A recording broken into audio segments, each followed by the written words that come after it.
আমি অফিস থেকে ফেরার পথে হঠাৎ লক্ষ্য করলাম আমার প্রাক্তন বয়ফ্রেন্ড বাবু একটা স্কুলের বাচ্চা নিয়ে হেঁটে আসছে। তাকে দেখে আমি থমকে দাঁড়ালাম। দেখলাম সে বাচ্চাটার সাথে কথা বলতে বলতে আমার দিকে এগিয়ে আসছে। যার সাথে আমার 8 বছর আগে ব্রেকআপ হয়েছিল সেই বাবু। ভাগ্যিস আমি বোরখা এবং হিজাব পরা ছিলাম, না হলে নিশ্চয়ই বাবু আমাকে চিনে ফেলতো। আমি বুঝতে পারলাম এটা বাবুরই মেয়ে হবে হয়তো। এই 8 বছরে আমি বাবুর নাম্বারে অনেকবার কল দিয়েছিলাম, কিন্তু তার মোবাইল অফ থাকার কারণে তার সাথে যোগাযোগ হয়নি। বাবু যখন আমাকে পাশ কেটে যাচ্ছিল তখন তার শরীরের সেই চিরচেনা ঘ্রাণটা আমার নাকে এসে লাগলো। সেই ঘ্রাণে আমি যেন 8 বছর আগের সেই বাবুর কাছে ফিরে গেলাম। কতক্ষণ এভাবে বুকের সাথে মাথা লাগিয়ে বসে থাকবে? এটা পার্ক নয়, এটা একটা রেস্টুরেন্ট। ওঠো। আমি আর বাবু রেস্টুরেন্টে বসেছিলাম। আমি তার বুকে মাথা রেখে চুপ করে বসেছিলাম। আমি মাথা তুলে বললাম, তোমার গায়ের ঘ্রাণটা খুব মজা লাগে। পুরুষ পুরুষ গন্ধ আছে, যে ঘ্রাণটা আমাকে পাগল করে দেয়। তাই আমি তোমার বুকে মাথা রেখে সেই ঘ্রাণটা নিচ্ছিলাম। আরে বাবা, এতক্ষণ ধরে এখানে বসে থাকলে রেস্টুরেন্টের মালিক এসে ঘাট ধরে তুলে দিবে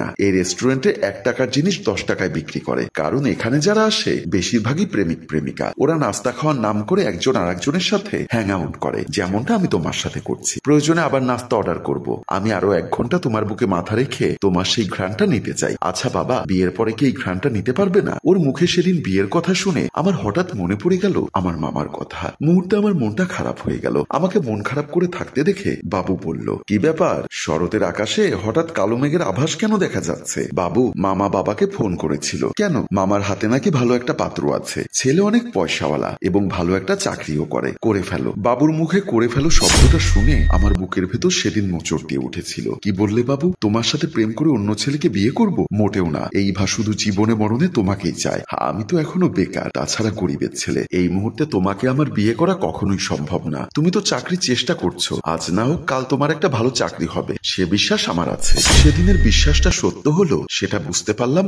আজকের বাবুর পোশাক আশাক দেখে। নিশ্চয়ই সে ভালো কোনো চাকরি করে। হঠাৎ আমি সজ্ঞান ফিরে পেয়ে পেছন ফিরে দেখি বাবু ছোট্ট মেয়েটিকে নিয়ে হেঁটে অনেক দূর চলে গেছে। নিশ্চয়ই আবাসিকের কোথাও সে বউ বাচ্চা নিয়ে থাকে। সে কোন বিল্ডিং এ থাকে সেটা আমার দেখতে হবে। তাই বাবুর পেছন পেছন হাঁটা শুরু করলাম। একটু আসার পর দেখলাম বাবু একটা বিল্ডিং এ ঢুকে যাচ্ছে। দারোয়ান তাকে সেলুট দিচ্ছে। দেখলাম বাবু দারোয়ানের সাথে কি যেন কথা বলছে। তাই আমি একটু আড়ালে দাঁড়িয়ে অপেক্ষা করছি, কারণ এই মুহূর্তে আমার বাবুর সামনে যাওয়া উচিত হবে না। আমি জানি বাবু এখনো আমাকে ক্ষমা করেনি। যদি ক্ষমা করতো তাহলে নিশ্চয়ই সে আমাকে একটা কল দিত। তার মোবাইলের সিম পাল্টে গেছে, কিন্তু আমি তো আমার মোবাইলের সিম আগেরটাই রেখে দিয়েছি। সে আমাকে ক্ষমা না করার অনেকগুলো কারণ আছে। যদিও বা আমি বাবুকে প্রচন্ড ভালোবাসতাম, কিন্তু আমার সেই ভালোবাসা ফিকে হয়ে গেছিল মুন্নাকে দেখার পর। আমার মামা সাইফুল ইসলাম ওনার পছন্দের পাত্র মুন্না এবং তার মাকে নিয়ে আমাদের বাসার ড্রয়িং রুমে বসে আছেন। বাবা ড্রয়িং রুমে প্রবেশ করার সাথে সাথে সাইফুল মামা বলল, দুলা ভাই আসসালামু আলাইকুম। আমার বাবা সালামের জবাব দিয়ে একটা সোফায় বসলেন। মামা আবারও বললেন, দুলা ভাই এই হচ্ছে মুন্নার মা, আর এই হচ্ছে পাত্র মুন্না।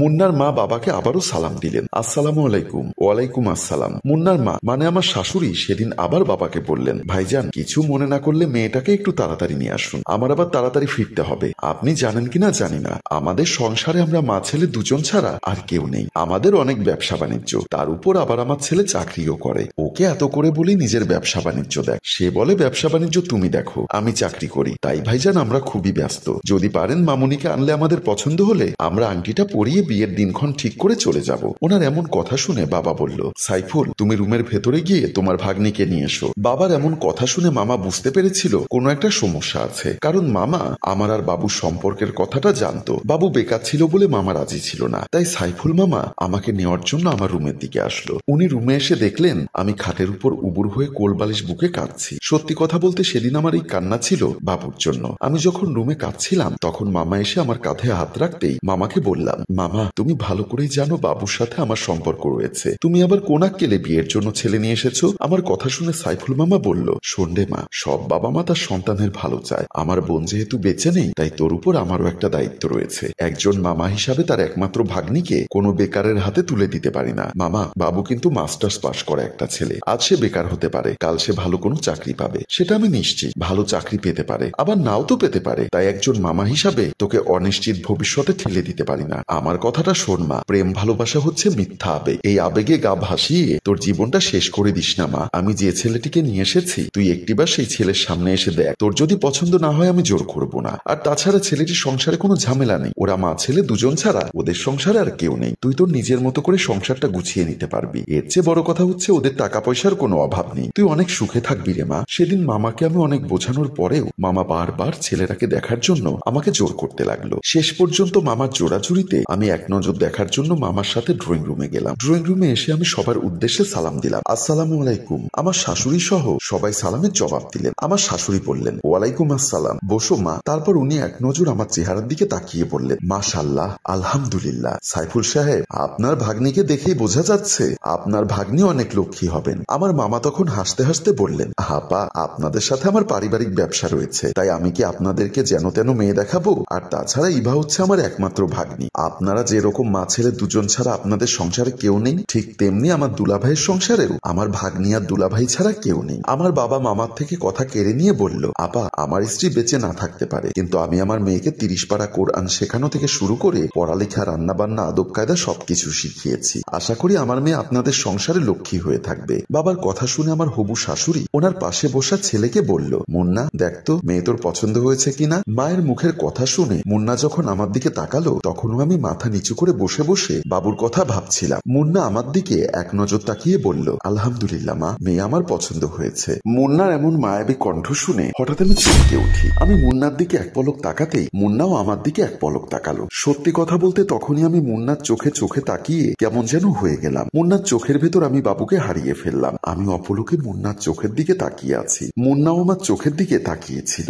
সেদিন আমি বুঝতে পেরেছিলাম মুন্নার চোখের বানে বাবুর ভালোবাসা হারিয়ে যাচ্ছিল। এখানে শুধু যে মুন্না খুব বেশি স্মার্ট বা হাইফাই সুদর্শন ছেলে বলে আমি বাবুকে ভুলে যাচ্ছি তা কিন্তু না। মুন্নারা সলভেন্ট ফ্যামিলি, অনেক টাকা পয়সার মালিক। সে বিষয়টাও হয়তো বা আমার মন থেকে বাবুকে দূরে সরিয়ে দিচ্ছিল। নিশ্চিত ভবিষ্যৎ কে না চায়। সেদিন আমি বুঝতে পেরেছিলাম মানুষ অনেক দিনের ভালোবাসা কেন এক নিমেষে ভুলে যায়। বাবুর সাথে আমার এতদিনের প্রেম, কিন্তু তার ভবিষ্যৎ অনিশ্চয়তায় ভরা। এদিকে মুন্না সমাজে প্রতিষ্ঠিত একজন মানুষ, দেখতেও খুব হ্যান্ডসাম, টাকা পয়সারও কমতি নেই, তাই তার ভবিষ্যৎ সুন্দর। এক ধরনের লোভের বশে আমি মুন্নাকে ভুলে যেতে লাগলাম। আমি যখন কথাগুলো ভাবছিলাম ততক্ষণে বাবা মামারা মিলে আমার বিয়ের পাকাপাকি কথা বলে ফেলে। একটা সময় গিয়ে ছেলের মা আমাকে আংটি পরিয়ে দেয়। কেন জানি এক অদৃশ্য শক্তির কারণে আমি ওনাকে বাধা দিতে পারছিলাম না। ওনার যে আংটিটা হাতে পড়ার সাথে সাথে আমার কেমন জানি বাবু অচেনা হয়ে যেতে লাগলো। আর এর কিছুদিন পরে আমার সাথে মুন্নার বিয়েটা হয়ে যায়। আমি যখন আড়ালে দাঁড়িয়ে কথাগুলো ভাবছিলাম ততক্ষণে দেখলাম বাবু দারোয়ানের সাথে কথা বলা শেষ করে বিল্ডিং এর ভেতরে ঢুকে গেল। আমি আড়াল থেকে দারোয়ানের সামনে গেলাম। আমাকে দেখে দারোয়ান বাধা দিয়ে বলল, এই যে ম্যাডাম, দাঁড়ান, এটা পাবলিক মার্কেট নয়, বলা নেই কয়া নেই হুট করে ঢুকে যাবেন। কয় নাম্বার ফ্ল্যাটে যাবেন, কার কাছে যাবেন আগে বলে যান। ভাই, আমি এই বিল্ডিং এ একটা বাসা ভাড়া চাচ্ছি। আমার মুখে এমন কথা শুনে দারোয়ান আমাকে পা থেকে মাথা পর্যন্ত দেখতে লাগলেন। তার এমন অদ্ভুত চাহনি দেখে আমি বললাম, আপনি এভাবে কি দেখছেন? আপনাকে দেখছি। কেন? আপনার পোশাক আশাক দেখে মনে হয় না আপনি এই বিল্ডিং এ বাসা ভাড়া নিতে পারবেন। কেন? কারণ এই বিল্ডিং এর প্রতিটি ফ্ল্যাট ভাড়া 50,000 টাকা। এছাড়াও মাসে 12,000 টাকা জেনারেটর, লিফট এবং অন্যান্য ইউটিলিটি বিল দিতে হয়। সব মিলিয়ে একটা ফ্ল্যাট ভাড়া 60 থেকে 65,000 টাকা পড়ে। আপনি কি পারবেন এত টাকা ভাড়া দিতে? আমি মনে মনে ভাবলাম, সত্যি তো, আমার পক্ষে এত টাকা ভাড়া দেওয়া সম্ভব না। কারণ আমার স্বামীর চাকরি চলে গেছে, শাশুড়িও ব্যবসা বাণিজ্যে লস খেয়েছে, তাই বাধ্য হয়ে আমাকে এখন চাকরি করতে হয়। একেই বলে ভাগ্য। যে বাবু গরিব ছিল বলে তাকে আমি বিয়ে করিনি বড়লোক মুন্নাকে পেয়ে, আজ সেই বড়লোক মুন্না গরিব হয়ে গেল আর বাবু এরকম হাইফাই ভবনে থাকে। এজন্যই মানুষ বলে নিয়তি কখন কোথায় কাকে দাঁড় করায় সেটা কেউ বলতে পারে না। আমাকে চুপচাপ থাকতে দেখে দারোয়ান আবার বলল,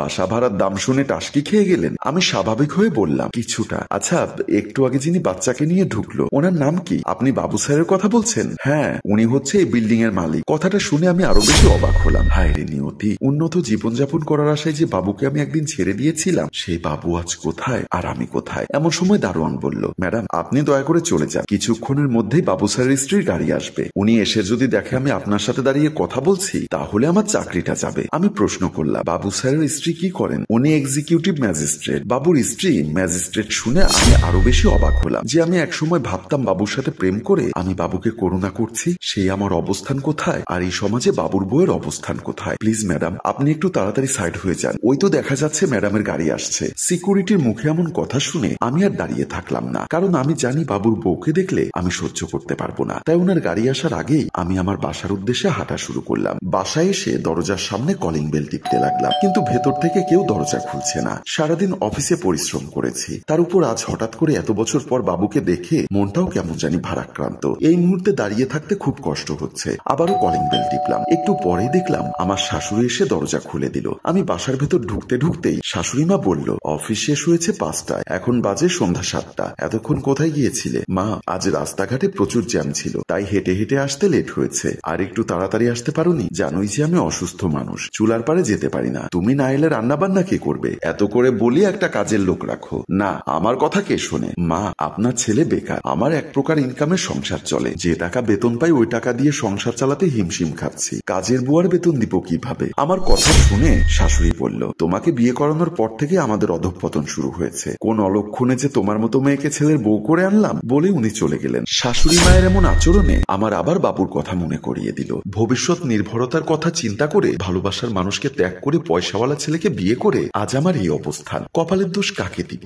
তাই নিজের রুমের দিকে চলে গেলাম। নিজের রুমে এসে দেখি মুন্না শুয়ে আছে। আমাকে দেখে বলল, অফিস থেকে আসতে এতক্ষণ লেট করলে কেন? লাঙ্গের সাথে দেখা করতে গেছিলে? মুন্নার মুখে এমন কথা শুনে একটু মৃদু হাসলাম। এটা সে প্রতিদিনই বলে। এত করে চেষ্টা করি ওর মনের মতো করে চলতে, সংসারটা সুখের রাখার জন্য রাত দিন খেটে যাচ্ছি। অথচ বাসায় এসে যখন স্বামী এবং শাশুড়ির মুখে এসব কথা শুনি, তখনই মন বলে নিজের দোষে এবং লোভে ভালোবাসার মানুষকে ছেড়ে আত্মীয় স্বজনের কথা মতো ভালো ছেলেকে বিয়ে করে আজ আমার এই গতি। তার কথার জবাব দিচ্ছি না বলে সে একাধারে বকে যাচ্ছে, আর আমি আমার পোশাক চেঞ্জ করতে লাগলাম। হ্যালো ভিউয়ার্স, আমরা একটু সুখের আশায় ভালোবাসার মানুষগুলোকে কষ্ট দেই, কিন্তু সেই সুখ কি আমরা পাই? সে বিচারের দায়িত্ব তুলে দিলাম আপনাদের হাতে। গল্পটি কেমন লেগেছে কমেন্ট করে জানান, আর ভালো লাগলে শেয়ার করে দেবার অনুরোধ রইল। ধন্যবাদ।